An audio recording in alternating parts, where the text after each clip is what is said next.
Hey, Sam, how are you doing? Good, good. How are you? I'm doing great. Thank you so much for joining .NET Conf. You are talking about Azure SignalR service on desktop applications, right? Yeah. Awesome. Take it away. All right. Thank you. Thank you, Sure Javier. thing. All right, folks. So, a very good morning, good afternoon, good evening, wherever you might be joining us from, and welcome to .NET Conf. This has been an exciting day already. A lot more content coming up throughout the day. So, I hope you're settled in with coffee or your favorite beverage, and we are all here to learn from each other. So, welcome one more time. So let's get started. My name is Sam Basu. I am a developer advocate for Progress Software.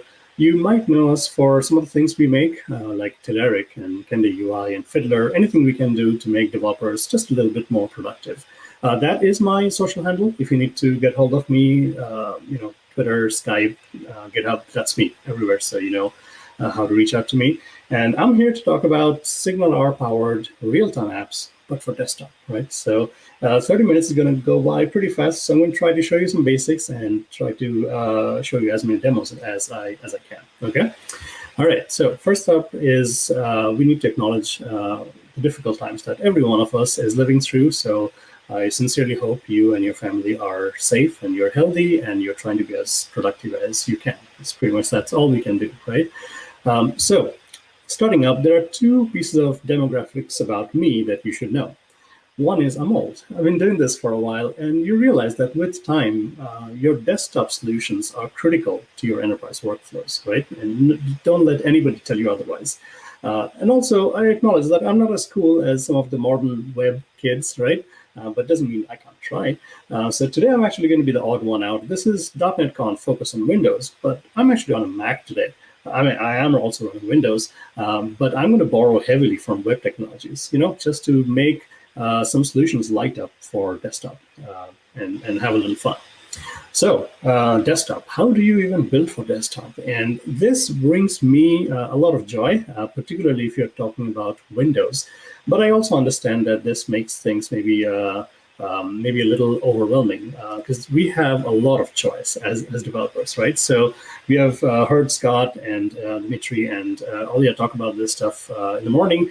WinForms and WPF. You can do that on .NET Core 3, 5, and the story gets better with .NET 6.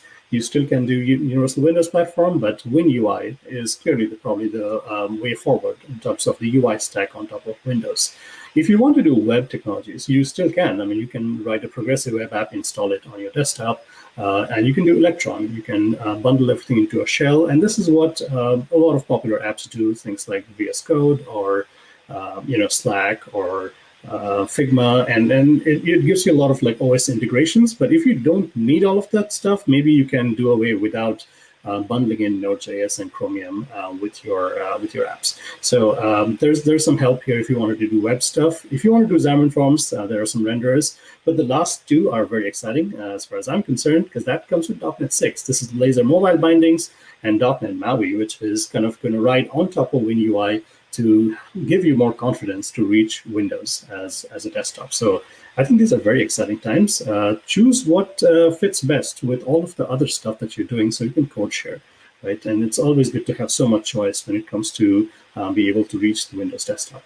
But again, Windows isn't the only thing, right? So let's talk a little bit about macOS and Linux. Yes, you can still do progressive web apps and Electron. Xamarin Mac is still a thing. There are macOS renderers on top of Xamarin Forms, and again, Blazor mobile bindings will reach Windows and macOS, and all of this is the .NET MAUI. For Mac, you might also be able to reach it through macOS Catalyst, which is a way of running iPad apps on the macOS. And again, for the three of you running Linux as your desktop, I'm just joking. There's some help with some renderers for Xamarin Forms. So this is where we stand, and it's a lot, right? A lot of ways to reach desktop. So what type of desktop apps do we see the most when it comes to enterprise workflows? Let's talk about real-time communications. And why is this important? Because if you look into a lot of enterprise desktop apps, they do require real-time. Let's kind of dive in, and we'll look at some of the ways in which real-time can shine through desktop. So I'm going to take you back a little bit in terms of history. So this is where the web started, right? We have been doing web for like 30 years now. The hypertext transfer protocol, HTTP. Again, things have come a long way. We have HTTP2. We know how to do things in parallel. We know how to compress things a lot better. But the crux of it has not changed. It is still very much a request and response protocol, which makes things a little hard when you're trying to do real-time apps, right? So the good news is we have been doing this. I mean, none of these problems are very new. So we have been doing this for a while, and then we have learned. Now, here are some ways in which real-time helps. And I mean, everybody starts with a chat application, and we will too. But think of any of your enterprise workflows, your stock tickers, your document collaboration needs, games, and location services like flight maps, you name it, like progress indicators. There is a lot more apps we can think of which need real-time communication. And these are all desktop apps. So how do we do this? Well, would be nice if we had like a bidirectional communication, but again, this is hard, right? No matter what stack you pick, in like technology-wise, we are up against some of the challenges that the web itself presents, right? So bandwidth and network limitations. So this is hard. So how do we go around solving this? How do we do things better? Thankfully, like I said, we have been doing this for a while, so we have learned a few things. We have learned a few tricks. First thing is we started doing regular polling, right? This is where your client goes up to the server to say, do you have anything new? And this is kind of akin to if you have kids, they're in the backseat, you start a long drive, they start asking, are we there yet? And are we there yet? Right? And now, this is not as bad as it looks like, because if the polling interval is like 1 second, your app is doing a lot, but you're almost real time. You are making a lot of unnecessary trips, but most of the time the server is saying, no, I don't have anything new. You're not wasting a whole lot of bandwidth. So this is kind of step one. But then we learned we can do a little better with things like long polling. This is where if your kid asks you, are we there yet? You just don't respond, right? Until you reach the destination or like there's a meltdown happening in the backseat. Here, the server just does not respond until an event happens or there's like a timeout and then it responds. So this is obviously better, but it needs a little bit of orchestration on both sides. Then we started doing server-sent events, and this is kind of a one-directional push from the server down to the client. You do a quick handshake and you subscribe to an event source, and then you get chunks of data from the server. And this is kind of how the social websites started doing things. And again, it needs a little bit of orchestration on both sides. Then you might remember when HTML5 first came out, and we saw WebSockets, and this was beautiful. It's magical when it works, right? Support used to be a little flaky on some frameworks, but now, I mean, things are much more solid. So this is really good stuff where you do a quick handshake and you make sure you can talk the same language, and then the floodgates open and it's full bidirectional communication. The client can call the server can call the client at any time until one of them fails, right? So this is great. And again, if we can do that, this is probably our best option with WebSockets. Now, there are a few more things that are kind of on the fringes. We used to do sockets, but like plugins wise, that didn't scale very well. IE did a specific thing called Forever Frames, but gRPC is pretty big. If you wanted to do gRPC, it's a protobuf based universal open source RPC framework, and you actually have support for this in ASP.NET. So go ahead and do that. But the bottom line is, the moment you step down to the transport layer, this is difficult. And wouldn't you rather focus on building your apps and your apps functionality rather than the business logic of doing transport layer work, right? So this is where SignalR comes in. And again, this is nothing new. SignalR has been around since like 2012-ish, and things have evolved quite a bit over ASP.NET and ASP.NET Core. So if you look at .NET as we stand today, and again, this is evolving. This is .NET 5 as of November of last year. If we look forward with .NET 6, things will evolve. But literally, as we stand today, the yellow box, the web, ASP.NET, that's where SignalR fits. That's where it was born in ASP.NET. It took like a 2-year hiatus while ASP.NET Core was being redone, and then it's back and it's in full glory. And while the back end of the SignalR stuff needs to be web, the front end can be anything. Like think about IoT, think about mobile, think about desktop, really anything it can serve. So it's very cool what it does. So what is it exactly? So it is an abstraction. It is an abstraction. So developers do not need to worry too much about the network. They can focus on their app's functionality, and the transport layer is kind of where SignalR shines. And it'll choose the best transport given the client and the server pair. It has an extensive API, so you can manage clients, support for a lot of frameworks or platforms, and open source, right? So what's not to like, and it works on ASP.NET, works on ASP.NET Core. Now, a lot of things we see operate on a hub and spoke model, and SignalR is no different. Think of like a Ferris wheel. Think of how like your airlines work. They try to bring you to a hub, and then they take you to the smaller airports, right? So that's exactly the concept SignalR has. It's SignalR Hubs, which is essentially an abstraction that manages clients and the network context. So SignalR knows what the clients are, identify them, and choose that best transport for that given client. You can pass around whatever you want. Strongly typed things are better. And you get a choice of transfer protocol. So it doesn't need to be JSON. JSON is what its default, either JSON based on .NET or NativeSoft, or you can also switch down to something called message pack, which is binary serialization. Deserialization saves a little bit of bandwidth in terms of packet sizes. And essentially, this runs on top of any ASP.NET. Lots of choices in terms of how we configure things, how we run things, and things are really good. So the thing that we sometimes don't mention with SignalR is some of the work that it takes to scale, right? If you have just a single web server and you're serving up clients, that's all fine. But the moment you put it behind the server farm, the moment you have multiple servers, then one server doesn't know the clients that are connected to that, because hub is essentially an in-memory thing. So the most common way of solving this is using Redis backplane. So we have the servers write things out to a backplane, which knows about all the clients, and it's much more better managed. But this, again, takes a little bit of orchestration for you to set up and run by yourself, right? So would you not rather, again, let the complexity be handled somewhere else, which is where Microsoft Azure comes in, which at this point, like Microsoft Azure does any and every computing known to man, like it'll do everything in the cloud for you. But the thing that really helps with SignalR solutions is a little service called Azure SignalR Service. And this thing is exactly what it sounds like. It takes away all of the complexity of you hosting SignalR hubs and trying to do stuff on your web servers. This is infinite scale based on however clients you might have. It acts as a proxy, and it's actually really good when it comes to some of the serverless architectures. It has bindings for Azure Functions. So if you have things like in a document DB or a Cosmos DB and some event happens, you want to trigger that event and fire off requests to Azure SignalR Service to notify all of your users, right? So these are the scenarios that it shines really well. And it has a beautiful REST API on top of it, so you can manage users, you can manage your services, and reach out to your clients over pure REST, which is any programming interface, right? So this is pretty sweet, and it can actually help us out. So I'm actually doing not bad, 30 minutes in, and let's do some demos, right? All right. So you're still looking at my desktop. All right. Let's bring up Visual Studio. Okay, so first thing is, if you wanted to start with SignalR, do a search on SignalR Core, and this is where you're going to land.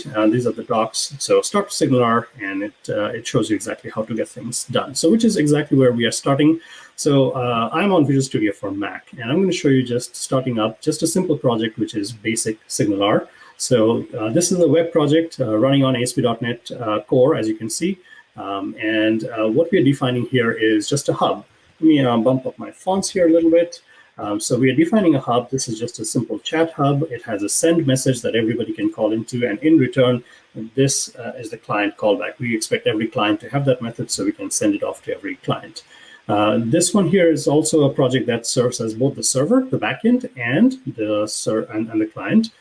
Front end, right? So for the front end stuff, the server side, you get the NuGets baked in. But for the front end stuff, this is JavaScript is where we are starting. We're bringing in some stuff, SignalR libraries through libman. And then this is our front end code. I have a couple of input fields, and then I have a button, and then I have a list of things to show my messages. And that's it. So let's go ahead and run this. And Chrome fires up, and we have the app ready. So if I do web, and if I say hi, and if I do a send, you see that coming back through. Let me bump up my fonts here a little bit as well. There you go. So again, let me bring up Network tab here on Chrome DevTools. You can see that this is WebSockets. If I refresh this, that right there is WebSockets. And so if I do this again, the web says hi, and you see that actual messages going back and forth. So this is literally SignalR at its basics. And I mean, you know how this works. I can pull up another web browser, put them side by side, and they talk over real time, and everything is good. But let's do things a little differently. So this was the project that we were driving, and realize that this is all JavaScript here that I'm doing. This is one of the clients. So I'm connecting up to that hub. This is my send button.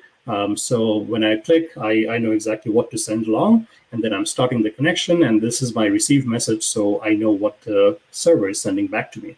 Now let's keep this on, and let's take a look at this from a different perspective, right? So maybe you're a .NET developer like me, and you don't like writing a lot of JavaScript. So let's write the same project in Blazor. You heard a little bit of Blazor from Scott this morning.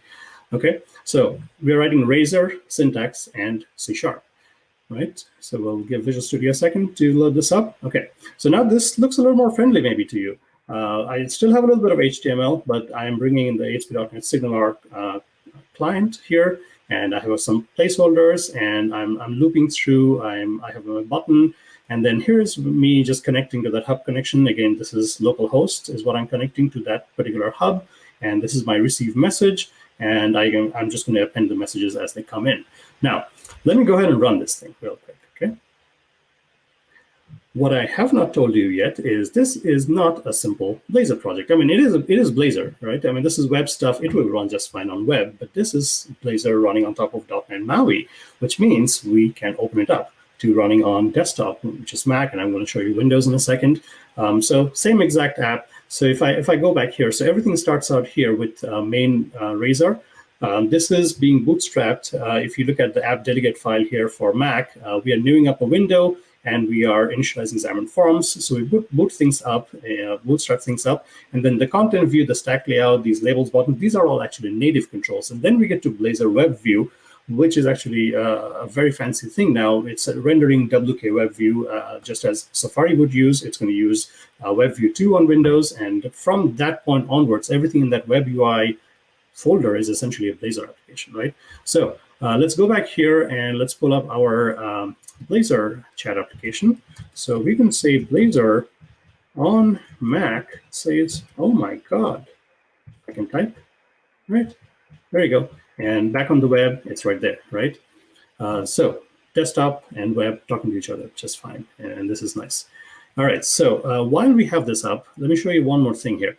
The thing that I did not again mention is if I go back to my earlier project here, which was my chat hub, there's one more thing I'm doing in here. Notice this guy here, I am bringing in Azure SignalR. So again, I don't want to be the one doing all of this hosting stuff. I want to let Azure do it. So I bring that NuGet package in, and then on my startup, instead of just saying add SignalR in my configure services, I'm saying add Azure SignalR. And then you don't need to put in your connection strings and your access token right in your code. There's a little trick that you do to use a secrets manager, and essentially that writes it out. If I go to my CS proj here, you'll notice that it has a user secret, which is my access key and my connection, and I write that out to a file, JSON file, saves on your profile, and when you push this out to Azure, you just give it a dependency so it knows to pick it up from your Azure secrets, right? So just with that, it is actually running stuff on Azure, which I have not pulled this up here. This is my service, and we'll give it a second, and you can see like hits from just me running it right now, right? So with that, I can do more fancy things. So here is a quick little thing. This is called the Azure, am I zoomed in too much? Hang on, 1 second. Yeah, so this is called the Azure SignalR Service Manager. So if I bump up the fonts here, you can see this is just a console app we are using, and we are going to parse through whatever you type in. We are literally going through arguments. If you want to broadcast this, it does other things like user management. If you want to broadcast this, we will essentially collect all of the clients that we are connected to and send it off. So let's try doing that. Here's my terminal. I'm literally sitting on the project, which is the console project here. And I'm just going to do .NET Run, because it is a .NET Core app. We'll give it a second, and it's done saying I can do these things. So if I do a broadcast, and if I say, let's say hola, right? That's it, and done. And now we can go over here. You can see console through REST says, yeah, hola. And sure enough, our Blazor app has already picked up as well. So this is pretty fun, right? Just to kind of show you the flexibility of where all of these things stand. So let me close down a few things. I'm going to show you the Windows side of it really quick, because again, we are here for Windows. So I'm going to go to a hosted solution because if I am doing stuff locally, my preferred way of opening up localhost is this thing called ngrok, which is essentially it does a bunch of things, but it drills a little hole through your firewall, gives you a URL for your unique localhost, which again, knowing all of you, you're going to hit that really hard, and my little localhost is going to go down. So we're going to go with a hosted solution here. But let's go to Windows here. And if Visual Studio will cooperate and come up really quick, it is Thursday for Visual Studio as well. Let's look at the same exact application. Now here I'm on Windows, so I've taken out the iOS and the Mac portion, but exactly the same code, right? We'll give it just a second for Visual Studio to come up. And while it's doing that, we're going to go over here and let's give this a reboot. It is not connected yet. All right. We are live, so it's thinking, but it's not quite connected to the hub yet. All right, let's see if this will connect. So before doing anything else, I'm going to start this up. And this is the exact same thing that Scott was showing you. This is exactly Blazor. So no code changes between Mac and Windows, because literally we are hosting everything inside of a view. This increment button, this counter is essentially shared between native and hybrid code, which is web code. And here's our chat room. Let's see if this will register with the service. SignalR on Windows, right? And we want to say hello. And no. Okay, so we have a connection error, which is why it's not liking it. So let me try this one more time. Let me make sure my service is up. So that's exactly what we are hitting. And we are going to try one more time. Now, see, this button being disabled means that I am not quite able to connect. Maybe I ran the limits of how many connections it is. Oh, and I see the chat room, like Brady Gaster and those folks are here. Those are very helpful folks if you're doing SignalR. So I may have ran the limits, because I mean, you can configure like how many connections you can do side by side. So going back to this, let's just pretend that things were working and I did not have a limit. This is exactly the chatroom.razor file that I showed you on a Mac. Nothing changes here. All I did was I changed up the connection to a hosted solution, and then I have the same receive message, and I have the same send async and message async, and this all works because I have taken out the thing which was for iOS or Mac, and I have just used it for Windows, which is what it is. And the Windows solution doesn't do anything else right now other than just bootstrapping it and handing it off to WebView 2, which is where all the magic happens. So this is a little bit of a bummer in terms of not getting you, not being able to show you the right demos, but hopefully you get the point of what it's doing. Maybe I'll give it a quick restart. I have 6 minutes left, okay? How about that? I give it a quick restart. We are live. You know what's going on. So we'll see if our service comes back to us on time. And this might be too early to start.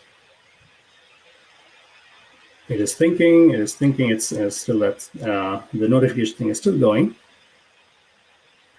What I'm trying to say is let Azure do the heavy lifting when it comes to your SignalR hosting. It's really good at reaching out. You saw me do a RESTful API. You saw me do reaching out to clients over ASP.NET Core or any other type of client. It is really good at managing all of your resources and handling the connectivity between different clients. So it is still doing it. I have 5 minutes left. Let me see if this will come back up. We'll give it another restart. No, it's not quite connected.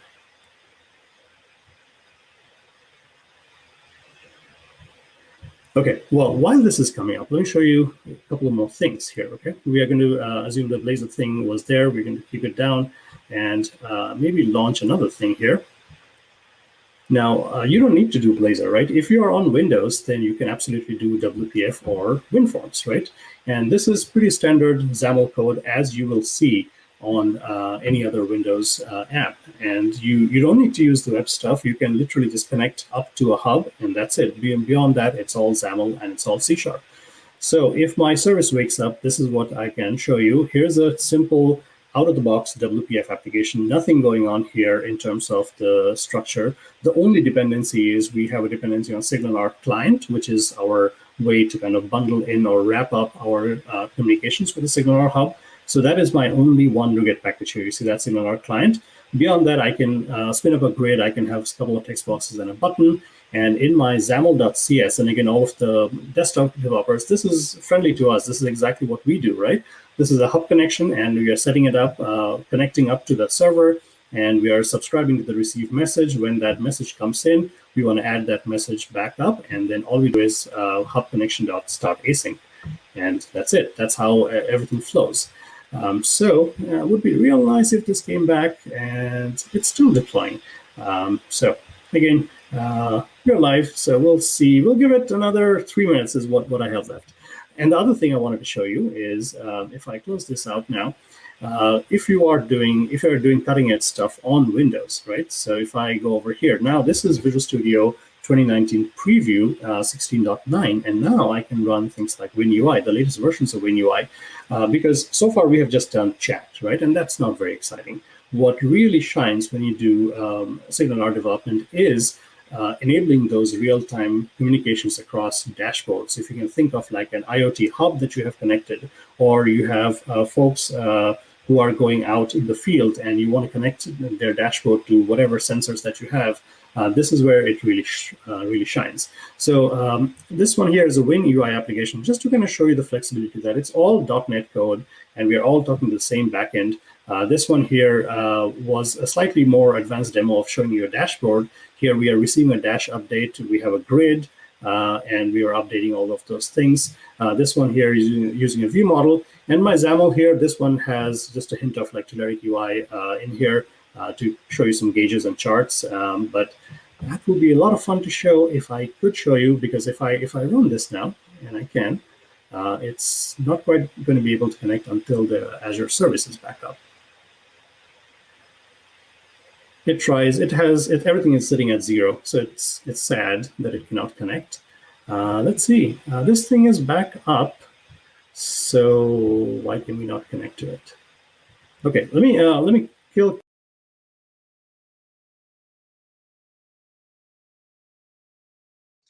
Hey, so I think when he killed Chrome, he literally killed Chrome.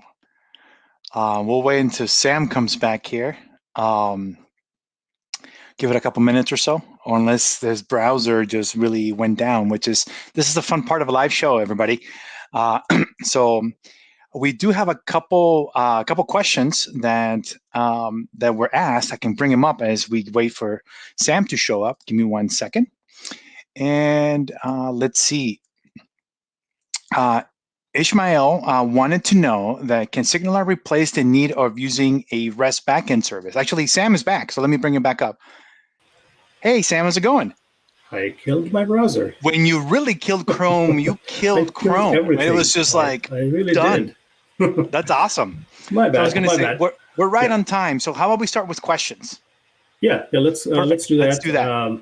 But again, folks, just assume that this thing is beautiful. SignalR service went down for a little bit, so I couldn't show you all of the demos, but think about dashboards. Think about desktop solutions where you're enabling real-time communication with a SignalR Power backend. The only thing web-wise you need is SignalR backend, and with Azure, it really is all powered up to serve you, and then it's up to you what your clients may be. Okay, so questions. Can SignalR replace the need for using REST backend service? Yeah, absolutely. If you want to use like real-time, REST is not quite real-time. It's that request and response. SignalR is your way out. Or you can do gRPC as well, but SignalR is really easy if you are a .NET developer like myself, and it's absolutely real-time.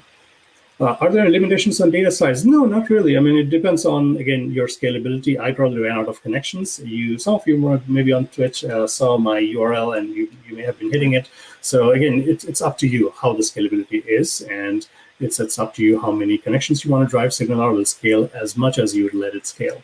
Right, especially in the SignalR service. I mean, you can go, every unit you have is 10,000 concurrent connections, so Exactly. it can go forever. So, Sam, thank you so much for taking the time to talk to us about SignalR. I have Jessica coming up next, so we're going to do a quick transition here for the next speaker. Again, Sam, thank you so much. Yeah, thanks for having me.